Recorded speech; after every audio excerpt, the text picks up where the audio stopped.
aplicación de la victimología forense en la investigación criminal. Entonces, aquí en Colombia, el tema de la victimología forense se está empezando a manejar con mayor auge por parte de la parte judicial, de la parte penal, la parte de la fiscalía. Era de pronto un tema que se manejaba muy poco, siempre hemos enfocado en investigar un crimen, en tratar de estudiar y establecer quién es el criminal. Pocas veces nos damos de la molestia de investigar un poco la historia sobre quién recayó la conducta criminal, sobre quién es la víctima, por qué esta víctima fue elegida, fue escogida, o por qué sobre esa persona recae la conducta criminal, ya porque es el sujeto pasivo. Entonces, si se avanza. Entonces, en el análisis victimológico o en un análisis de victimología forense, lo que tratamos de hacer es un estudio de toda la historia, todo el bagaje que podemos obtener mediante entrevistas, interrogatorios, fotografías, videos, toda la historia que vamos a obtener de la víctima, la persona como tal sobre la cual recayó la conducta penal.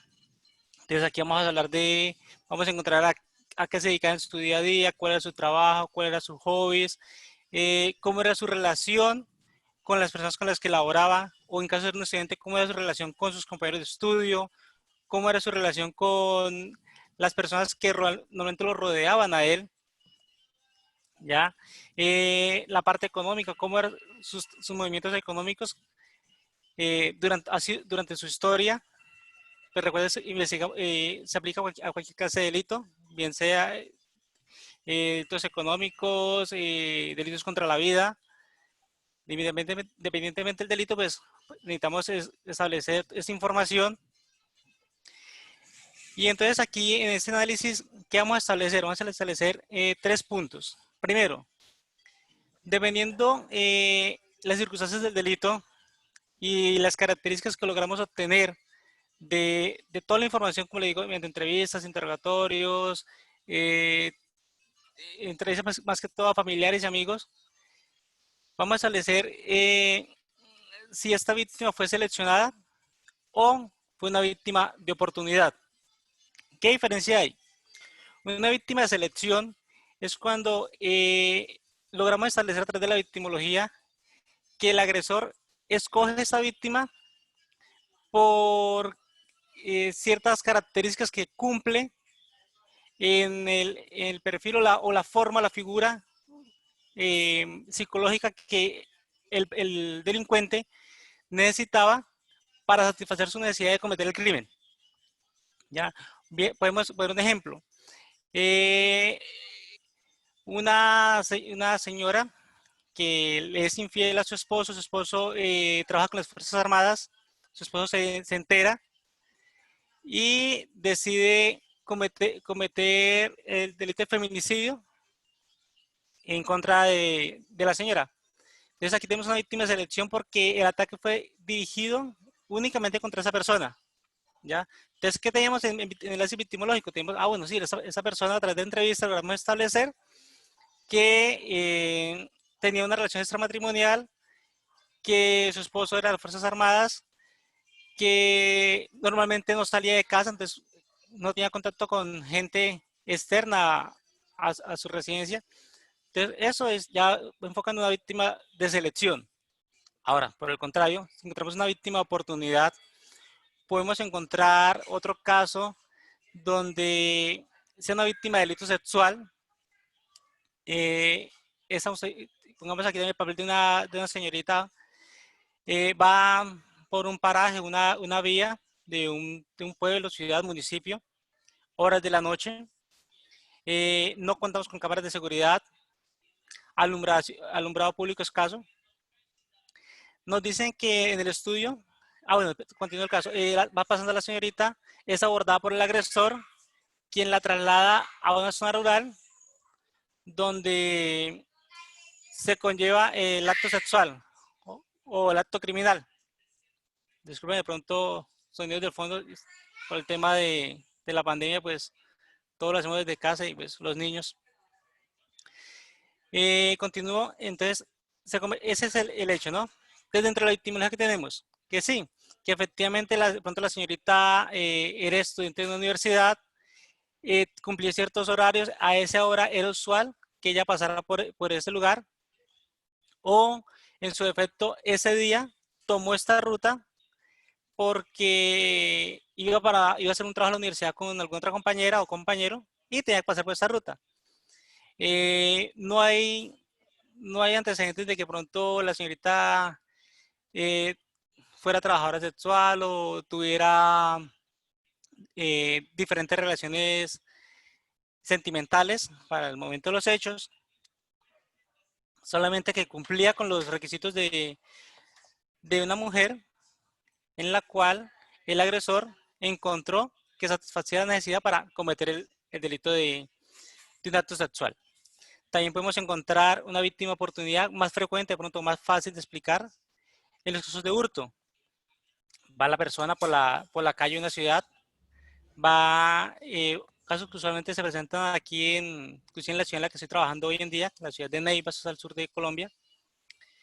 Va la persona tranquila con su móvil, su celular, pasa un agresor en una motocicleta, en una bicicleta, le rapa el celular y se lo lleva. En este caso es una víctima de oportunidad. En ningún momento hay de que un seguimiento o que le hayan escogido como tal para cometer el hurto del celular. Es una víctima de oportunidad. Están hechos como los fleteos, una persona que va, retira su dinero de entidad bancaria, sale y víctima de oportunidad, se comete el hurto. Entonces, como tal, esas son las diferencias. Víctima de selección, víctima de oportunidad.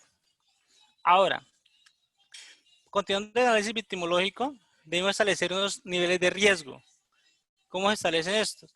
Se establece un riesgo por estilo de vida, que es de acuerdo a sus antecedentes, su día a día, la vida cotidiana de esta persona, de la víctima.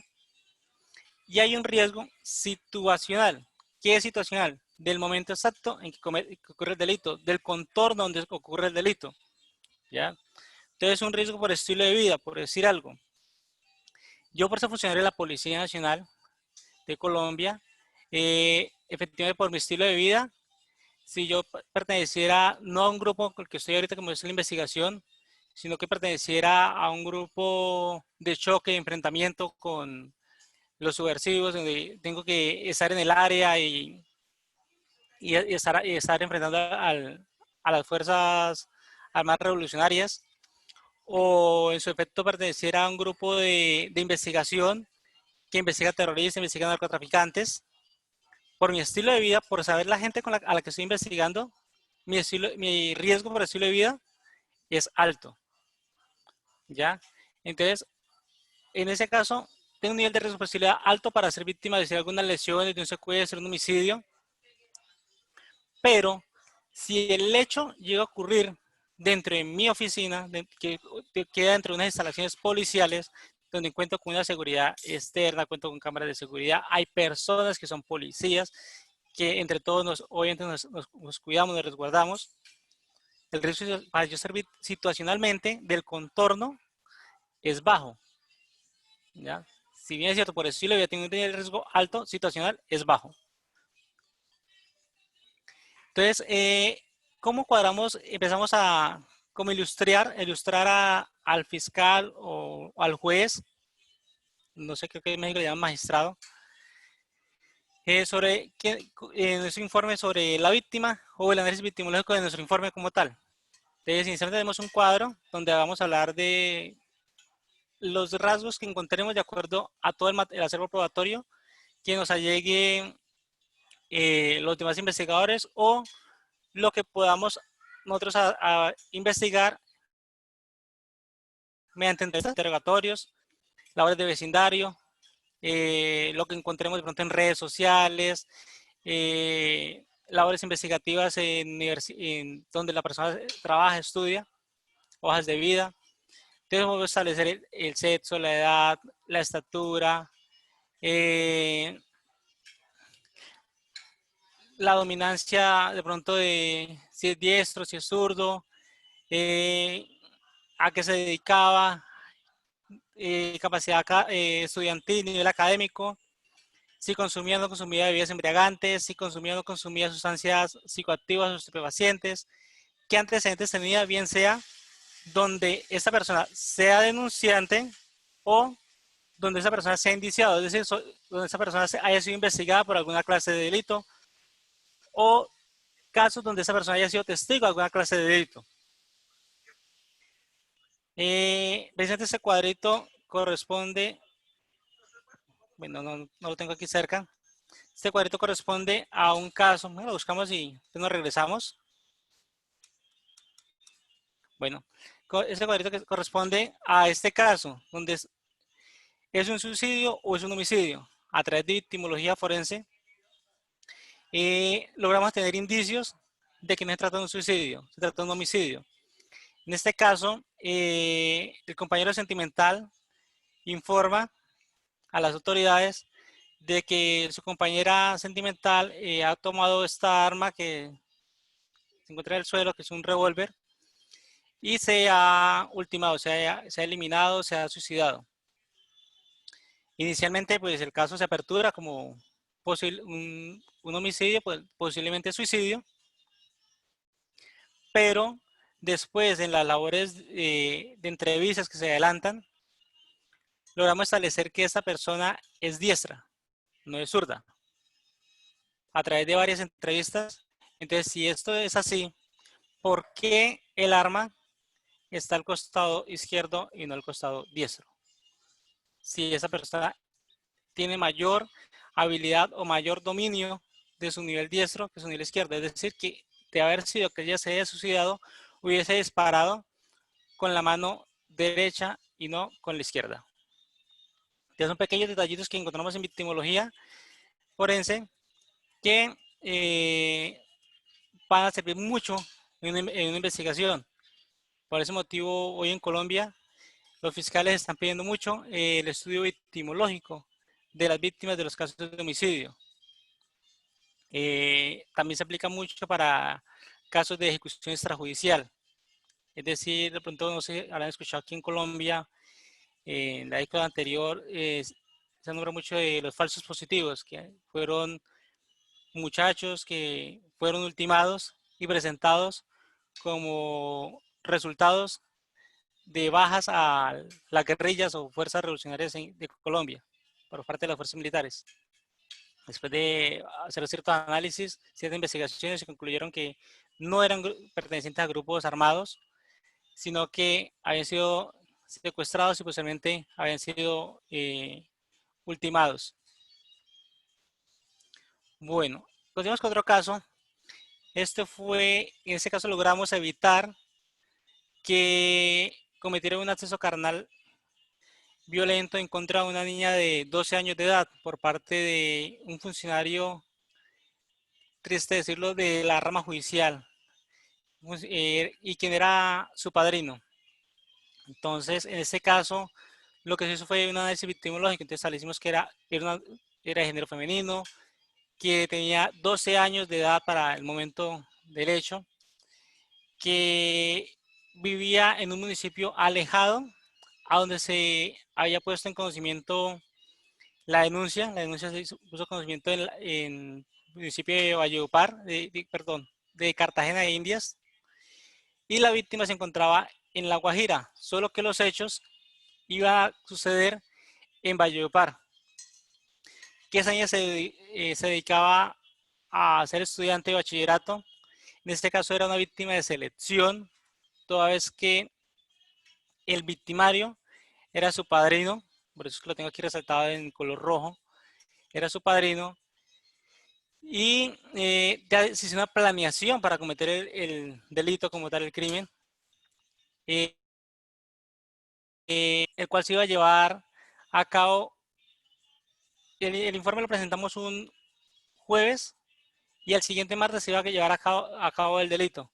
Pero pues teníamos mucho material probatorio para demostrar que habían conductas sexuales por parte de este agresor en contra de esa niña, como eran una serie de interceptaciones de llamadas, una serie de entrevistas. Teníamos ya información de dónde estudiaba la niña, las actividades lúdicas a las que se dedicaba la niña. entre las cuales encontramos que efectivamente la niña iba a participar de unas Olimpiadas de patinaje en el municipio de Valledupar el siguiente martes, por lo cual era imparente solicitar orden de captura en contra de ese señor, lo cual se efectuó y al día siguiente se dio captura y esa persona en audiencia aceptó los cargos, no tuve la oportunidad pronto de ir a sustentar mi informe, pero ya con lo que obtuvimos fue suficiente para darle la fuerza o la fortaleza a la fiscalía para solicitar la orden de captura. Y antes aquí pues la historia familiar, la fecha de bautizo que era importante pues para demostrar que sí era padrino, la parroquia donde se obtuvo, se efectuó el bautismo. Entonces, continuamos. La victimología, entonces lo que le estábamos hablando, ¿no? Se establece por un nivel de riesgo por estilo de vida y situacional. ¿Cómo está dividido esto? Esto está dividido en extremo, alto, moderado o bajo. Entonces, bajo es cuando el nivel de riesgo por el estilo de vida de la persona, por el día a día de esa persona, digamos, para ser víctima, bueno, el delito que más facilita para, o más común, utilizar los académicos para explicar, es el delito del homicidio. Un delito pues, que aplica casi para todos los casos, para todos los, por ejemplo. Entonces, una persona que su vida se dedica a trabajar con una empresa, digamos, de construcción, una persona que, distinto a las demás personas de pronto que trabajan en la construcción, poco le gusta ingerir bebidas embriagantes, se dedica solamente a su hogar y a trabajo y a su hogar, nunca tiene problemas en familia, no hay antecedentes de algún antecedente de problemas en su hogar o con miembros de su hogar, no es una persona que tenga deudas. Entonces, para ser víctima de un homicidio es algo muy bajo. No hay algo que en su estilo de vida diga, hay un detonante para que hayan escogido a esa persona para haber ultimado. También puede haber, ya, entonces, lo cual también nos puede llevar a indicar que fue una víctima oportunidad y si lo llevamos a, si fue una víctima de selección o una víctima oportunidad. Ahora, si es moderado, eso es cuando está expuesta a un delito del homicidio, digas en promedio de 2 a 3 veces por semana. Entonces aquí podemos colocar ejemplo un abogado de la parte especializado en la parte penal, quien funge como defensor digamos, de un narcotraficante. Entonces aquí él adquiere una serie de compromisos, ¿no? Que es que si no logra obtener los resultados que espera el indiciado, el narcotraficante, ese narcotraficante tiene un grupo armado, el cual puede decir, no, este abogado no me está sirviendo, me está terminando de hundir, y puede ordenar a su brazo armado un ataque contra este abogado, aún más cuando de pronto este abogado en las reuniones que tiene con su cliente tiene que ir hasta el área de confort del narcotraficante. Entonces, esto genera un poquito de nivel de riesgo, ¿ya? Entonces, por eso se vuelve moderado. Ahora, un nivel de riesgo alto. Entonces, aquí estamos hablando de 4, 5 a 6 veces por semana, ¿ya? Pongamos otro ejemplo. Pongamos una víctima de delitos sexuales. Esa chica trabaja como trabajadora sexual en cierta ciudad y es contratada, aborda un vehículo con su cliente, hace un contrato de palabra y aborda el vehículo, sale de esa zona de tolerancia en la que ella trabaja, es trasladada a un apartamento y allí, aparte de estar con su cliente, es accedida por otras personas, posteriormente es ultimada, es asesinada, es torturada y es abandonada en un paraje fuera de la ciudad, que es un nivel de riesgo alto para ser víctima de pronto de una agresión sexual, es bastante alta porque es a lo que ella se dedica.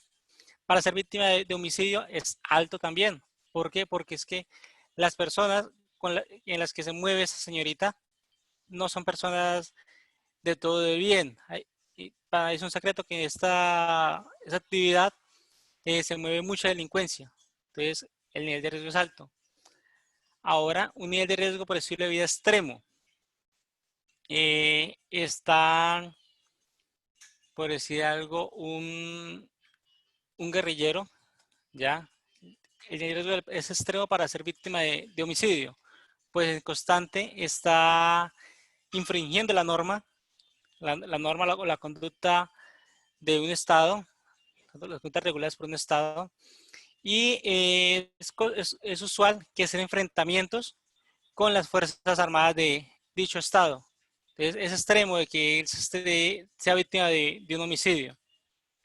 Ahora, situacional, si únicamente lo encontramos entre nivel alto o nivel bajo, que el situacional es, como les decía, el contorno del lugar de los hechos como tal. Del lugar de los hechos donde se comete el delito, porque vamos a encontrar un lugar de los hechos diferente a donde se comete el delito. Como le explicaba en el caso de ejemplo de la señorita que se dedicaba a una actividad sexual, esa señorita pues puede haberla accedido carnalmente o sexualmente en un apartamento y haber sido ultimada en ese apartamento, secuestrada en ese apartamento y demás, pero el caso se inicia porque el cuerpo se encuentra en un paraje en zona rural. Entonces tenemos que tener en cuenta dónde encontramos el cuerpo y en dónde realmente ocurre el lugar de los hechos. Entonces, el riesgo es de acuerdo a donde ocurre el lugar de los hechos. Entonces, si tenemos un lugar cerrado donde es la zona de confort de la víctima, que le brinda algo de seguridad a la víctima, que hay más personas, de pronto hay cámaras de seguridad, la hora del día en la que ocurre el crimen, todos esos factores hay que analizarlos para establecer si el nivel de riesgo es alto o es bajo. Es diferente cometer un delito a las 12 del día, a las 8 de la mañana, a cometerlo donde en estas horas, pues usualmente, pues, antes de ahorita de la pandemia, encontramos muchas personas laborando, muchas personas trabajando. Entonces, es más viable que sea observado por diferentes personas de la conducta, de que van a atacar a una persona, a la víctima, a que la conducta se desarrolle en horas de la noche, donde el flujo de personas merma. Ahora, si existen cámaras de seguridad, es diferente el enfoque de una cámara en horas de la noche a lo que se puede obtener en horas del día. Debemos también tener en cuenta el tema de las cámaras de seguridad. Si el lugar donde se comete el crimen existen cámaras de seguridad o no existen cámaras de seguridad. Todo esto es nivel situacional. Son una serie de factores que se deben analizar para podernos pronunciar si el nivel de riesgo situacional es alto o es bajo. Bueno, lo que les explicaba, el suicidio o homicidio. Bueno, continuemos en este caso para el nivel situacional. Entonces, este hecho, ¿dónde ocurre? Ocurre al interior de la vivienda donde vivía la víctima con su esposo y una sobrina de la víctima. Dentro de las entrevistas, la sobrina dice, no, yo escuché un sonido, escuché una discusión también previo al sonido, a la detonación, entre mi tía y su esposo. Escuché también minutos antes de esta discusión que la puerta de acceso a la vivienda había sonado en dos oportunidades de alguien había ingresado y había salido de la vivienda. Era constante las agresiones por parte del esposo hacia la señora. El cuerpo fue encontrado al interior de la vivienda. Nadie más había ingresado durante la noche a esa vivienda. Entonces, para ser víctima de homicidio por nivel de riesgo situacional, era bajo. Si bien es cierto, el hecho ocurrió en horas de la noche, la persona se encontraba al interior de su residencia, nadie más se ingresó a su residencia. La testigo de oídas, que era la sobrina, dice que ella escuchó una discusión entre la pareja momentos antes de la detonación. y que después observó algo desesperado al compañero sentimental, quien fue quien llamó a la policía a informar del suceso, solamente pues que en este caso él decía que había sido un suicidio, y ya después a través de un análisis fue que se estableció que no había sido suicidio sino homicidio. No solamente análisis victimológico, aquí también se hizo análisis conductual, análisis del lugar de los hechos, se hizo una reconstrucción del hecho a través de trayectorias.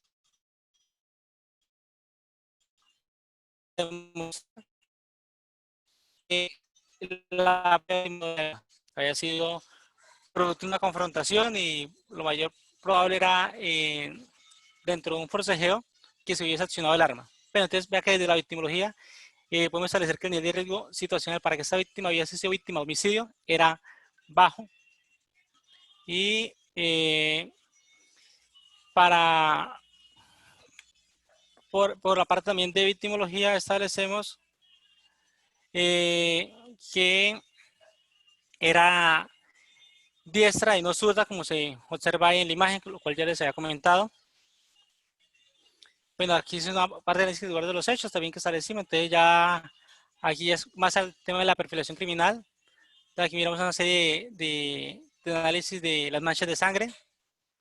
Ya no es normal si una persona se haya ultimado, pues que tenga eh, esas manchas, porque va a tener esto aquí en la frente, porque tiene esta mancha aquí de transferencia aquí en la frente. Eh, esa otra mancha quiere decir que la persona estuvo de pie en algún momento antes de caer, lo cual no guarda lógica. Si yo decido accionarme el arma acá, en la boca, en la frente, lo más probable es que una vez el proyectil pasa por mi bóveda craneal y me desconecta, pues el cuerpo por gravedad va hacia el suelo de una vez. No, no da la oportunidad de que esa sangre se mueva de esta forma.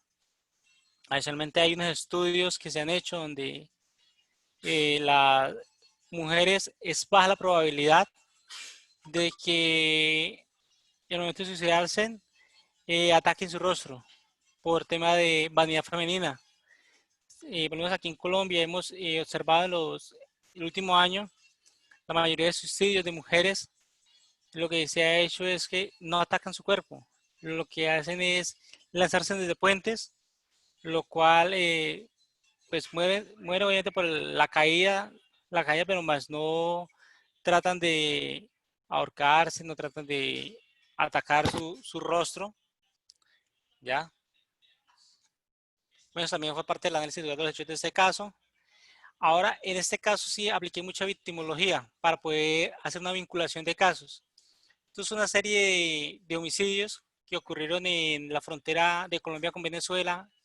Esto es al nororiente de nuestro país, donde varios de las víctimas eran de nacionalidad venezolana.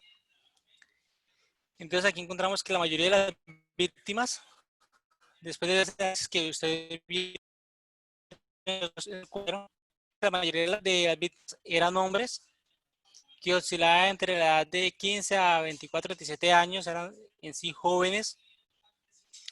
Eran tanto de nacionalidad colombiana, todas pues, los hechos ocurrieron aquí en Colombia, y también de nacionalidad venezolana, lo cual era consistente porque estamos en la frontera.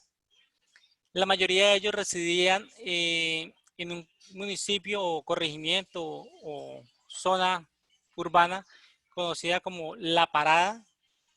Esto hace parte de la jurisdicción de la ciudad de Cúcuta. El nivel académico de estas personas era muy básico, en la primaria, algunos alcanzaron a tener bachillerato, ninguno pues alcanzó a hacer un pregrado, algo profesional, perdón.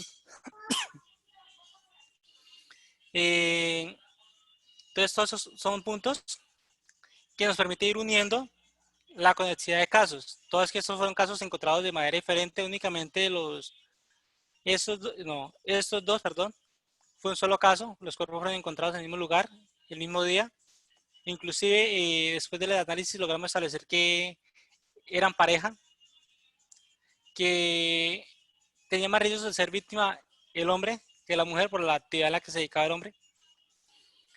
Pero fueron casos aislados. Ah, bueno, aquí también hubo otro caso. Sí, fueron dos jóvenes, dos adolescentes, pero la mayoría de casos fueron aislados.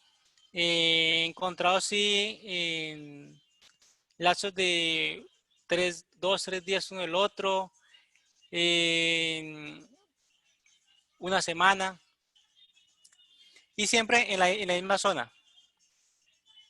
La mayoría de ellos se dedicaban a transportar elementos de un país, de una nación al otro, de Venezuela a Colombia, de Colombia a Venezuela. ¿Ya? Temas de frontera, pues se dedicaba más que todo a temas de contrabando. Pues es una forma de estas personas pues, de subsistir, de conseguir su sustento. Se desconoce de pronto hayan sido cumplieron órdenes por parte de alguna organización criminal. Continuamos, vea, aquí tenemos otro hombre, 39 años de edad, nacionalidad colombiana, reside en la parada primaria, pero ese no se dedicaba a, a transportar mercancías. Esa persona lo que hacía era que alquilaba habitaciones para ciudadanos de nacionalidad venezolanos, ¿ya? Más no transportaba mercancía. No obstante, tenía contacto con esta gente. Otra persona que fue decapitado, él era un asesor de viajes. Ese otro señor, él era, en Venezuela era mototaxista, pero ya cuando vino aquí a Colombia, a raíz de la situación que se presenta en nuestro vecino país, ya vino a ejercer labores en la frontera, de lo mismo, de transportar mercancía. Entonces, esos son detalles que nos permiten mirar casos aislados. Bueno, esos 4 casos sí fue, sí, no, esos 3 casos, 10, 11 y 12, sí fueron un solo hecho. Y creo que hay otra víctima. Ah, no, miento. Víctima 9, 10, 11 y 12 son de un solo caso, un solo hecho. O el mismo día pues fueron encontrados los cuerpos en diferente lugar de disposición cercano al lugar de los hechos. Todos ejercían labores en la frontera colombo-venezolana de transporte de mercancías. Entonces, esto nos permite, a través de victimología, empezar a aportar a una vinculación de casos. Eso fue un análisis de los hechos, entonces, lugares donde ocurrían los hechos y donde fueron encontrados los cuerpos. Entonces, si miramos las imágenes, esa que estoy señalando, no sé si mejor que se puede ver el cursor allá, donde se mira el uniformado con el traje blanco, se mira seguido un parqueadero, son 2 lugares de los hechos diferentes,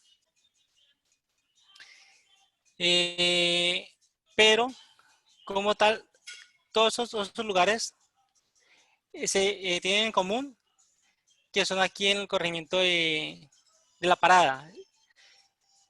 Aquí en estaba, entonces era chatarrería, el lugar donde se guarda material reciclable, la gente lleva para la venta bolsas, metales que ya no se usan, que son recolectados por otras personas, lo llevan a esa chatarrería. A ese lugar había un container. En ese lugar fueron secuestradas durante 2 días. La víctima 9, 10, 11 y 12 fueron secuestradas ahí y fueron abandonadas cerca a esa ferretería. Después de que fueron ultimadas, fueron abandonadas en lugares cerca a la ferretería. Entonces, por eso es importante conocer el lugar de los hechos y los lugares de disposición. Las víctimas fueron llevadas allí en horas del día. Ahora, si bien es cierto, yo les decía que el nivel de riesgo situacional puede ser bajo cuando el hecho ocurre en horas del día. Efectivamente, pues acá, para el momento en que fueron secuestradas, el riesgo para ser secuestradas, si yo lo miro solamente desde mi oficina, yo diría que el nivel de riesgo fue bajo. Pero como es de gran ayuda que nosotros como el perfilador criminal o el investigador criminal conozca la escena del crimen, conozca el lugar donde ocurrieron los hechos, conozca ese entorno. Tuve la oportunidad de estar en ese municipio e ir a la frontera, donde eso es increíble la cantidad de personas que pasan de un lugar a otro y nadie mira alrededor quién lo acompaña, qué sucede en su contorno. La gente está enfocada en abrir espacio y llegar a su destino. Entonces, pues, esto facilitó de que en el puente internacional Simón Bolívar, abordaran a las personas y aquí en este punto, donde termina el puente y iniciamos Colombia, o la zona urbana de Colombia, secuestraron a las personas y posiblemente las trasladaron a otros lugares donde eran ultimadas, porque pues la gente no estaba pendiente de lo que sucedió a su alrededor. Y pues algunos testigos que encontramos nos decían que observaban cuando llevaban a algún muchacho eh, con un arma a la altura de su tronco, en contra de su voluntad, hacia cierta parte, a veces pasan por debajo del puente. Uno que otro testigo hablaba sobre eso, pero el resto casi nadie lo notaba por la afluencia de personas y el hecho de que la mayoría se encontraba enfocado en buscar su ruta. Entonces, esto también, al yo conocer el lugar de los hechos, me di cuenta que el nivel de riesgo situacional, a pesar de que el hecho ocurre en horas del día, era un nivel de riesgo medio, porque la gente no estaba pendiente de lo que sucedía en su entorno. Bueno, aquí fue otra parte del análisis conductual, ya es más conductual que victimología, el tipo de amarras que le hacen, la clase de heridas que les cometieron para poderlos ultimar, unos patrones que encontramos, que fue el hecho de colocar unas mordazas, bien fuera con tela o con cinta aislante. Entonces aquí ya que venimos a encontrar que si bien es cierto, esas personas se dedicaban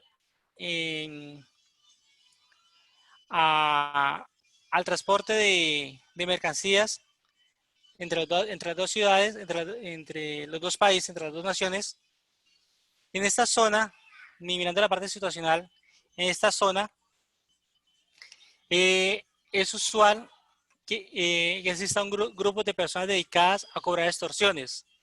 Entonces, ¿qué pasa?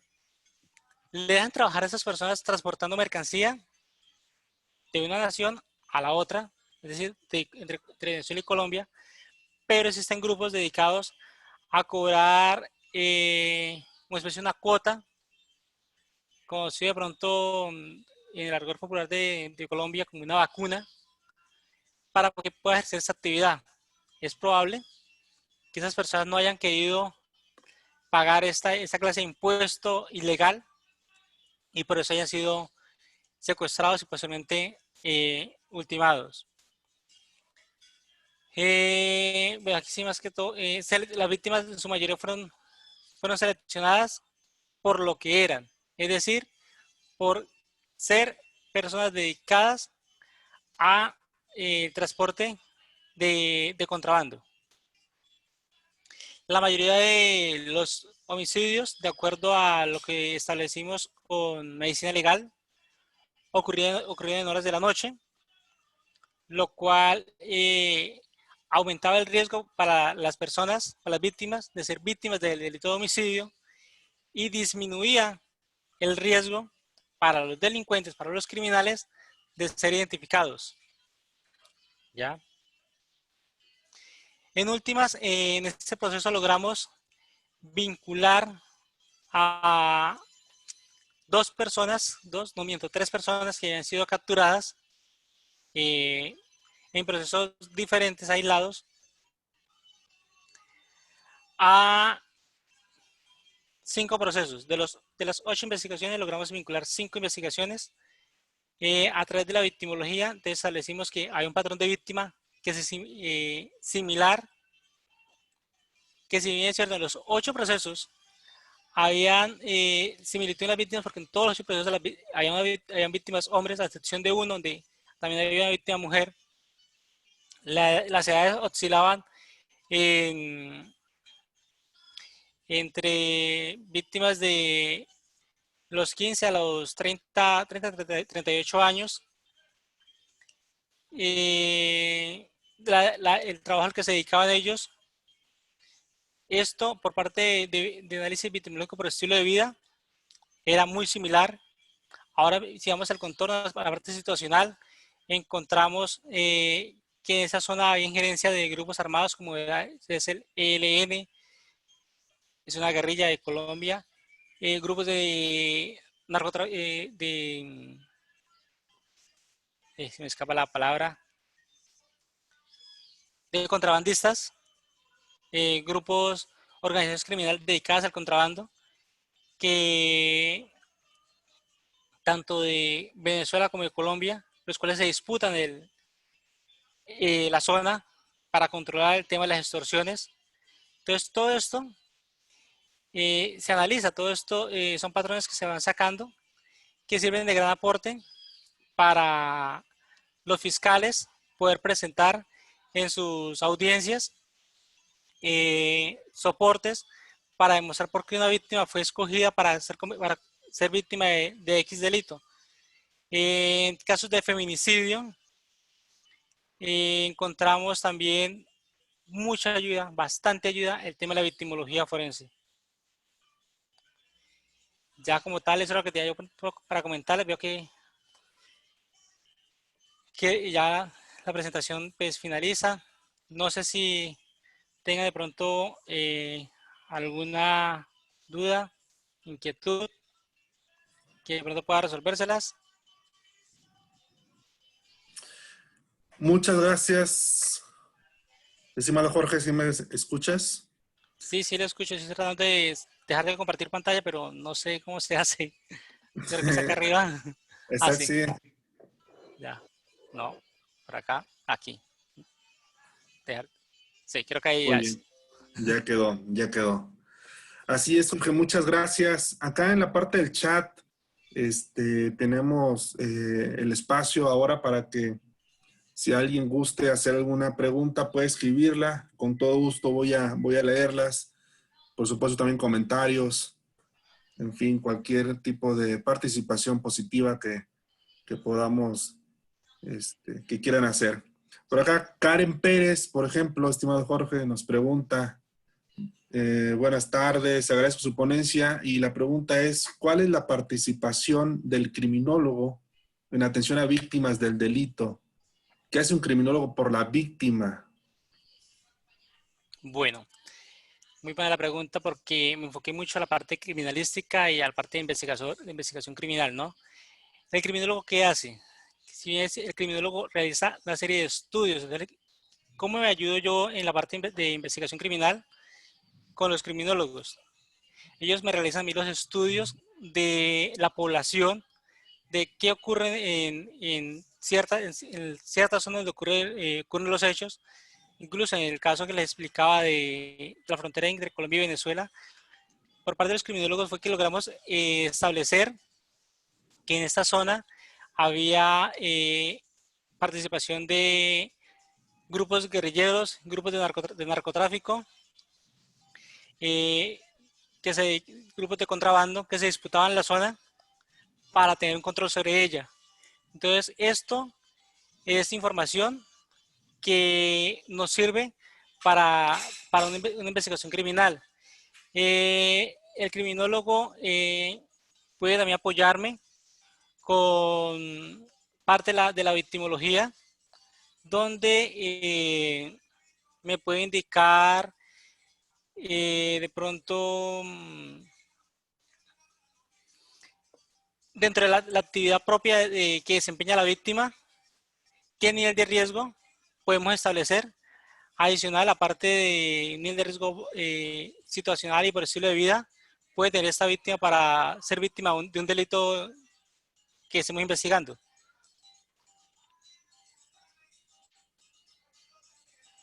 La siguiente pregunta dice Pedro, ¿se puede clasificar a una víctima por los 3 niveles, selección, oportunidad situacional? Bueno, de pronto aquí hay las víctimas son dos formas. Está víctima de selección y víctima de oportunidad. ¿Ya? Situacional ya es para el nivel de riesgo. Entonces, o una víctima es previamente seleccionada o una víctima es de oportunidad para ser víctima de este delito, por decir algo. En otro caso que hemos atendido, se iba a cometer un atentado contra, o se cometió un atentado contra cierto integrante de una pandilla en un barrio, donde logran encontrarlo y accionan en repetidas oportunidades armas de fuego en contra de esta persona. Entonces, esta víctima, en este hecho, es una víctima de selección, fue previamente seleccionada por los delincuentes, pero en este hecho también resultó víctima de unas lesiones personales por proyectil de arma de fuego, un transeúnte, una persona que pasaba de momento por el lugar de los hechos. Esta víctima es de oportunidad.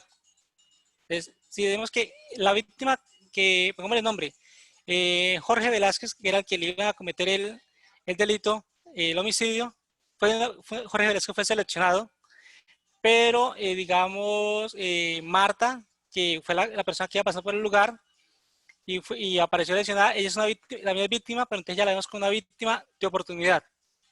¿Ya? Ahora, la parte situacional, lo que miramos es es para mirar el estilo de vida, los niveles de riesgo, bien sea por estilo de vida o situacional, que es diferente a si la víctima es seleccionada o de oportunidad. Situacional miramos es el contorno, el lugar donde ocurren los hechos.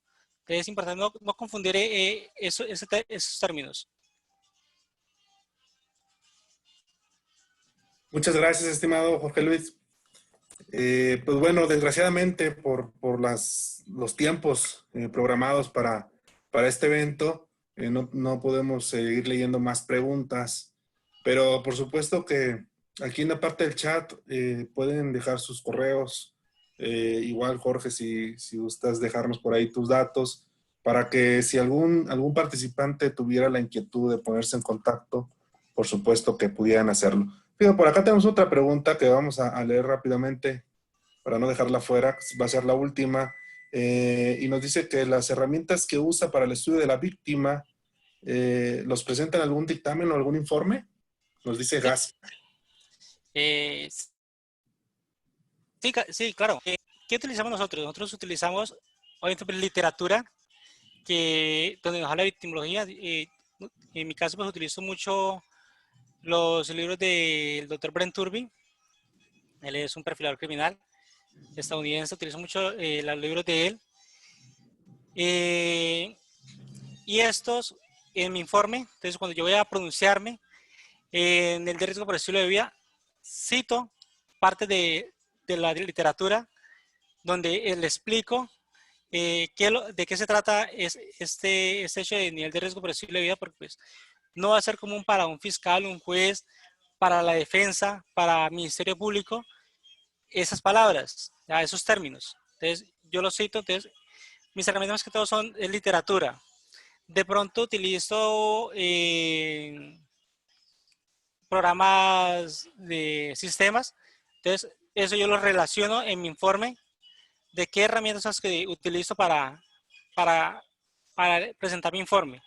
Siempre es importante mencionar qué herramientas estoy utilizando para mi pronunciamiento. Pues teniendo en cuenta pues, que yo entrego un informe hoy y puede que me llamen mañana a sustentarlo, como puede que, como me ha ocurrido, que salí de perfilación criminal hace 2 años por necesidades familiares y me están llamando de casos que conocí hace 5 años a sustentarlos en audiencia.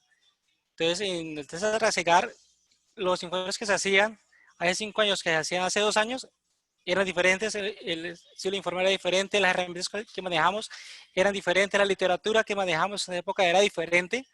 Entonces es muy importante para no ir a confundir los términos. Entonces, no, yo estar hablando de lo que hacía hace 2 años, términos que manejaba hace 2 años, en un informe que presenté hace 5 años.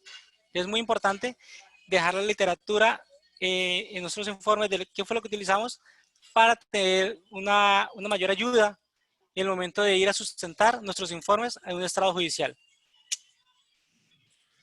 Lo que decía Juan, voy a poner aquí mis datos, mi correo electrónico y mi número de WhatsApp, por si de pronto quieren resolver, tomar contacto y resolver alguna clase de duda, con el mayor de los gustos. Claro, muchas gracias, estimado Jorge Luis. Pues ya para ir cerrando, me gustaría compartirles la pantalla con esta constancia que la Sociedad Mexicana de Criminología, Capítulo Nuevo León, otorga a Israel Soriano Vázquez por su participación como ponente impartiendo la conferencia virtual denominada Victimología Forense, Aplicaciones a la Investigación Criminal, y llevada a cabo el día 15 de agosto del 2020, organizada por esta sociedad académica. Muchísimas gracias, Israel. A ver, creo que por aquí tengo error en el nombre, pero lo vamos a corregir y te lo vamos a enviar de manera correcta a tu correo. Es lo de menos. Pero bueno, Vale, perfecto.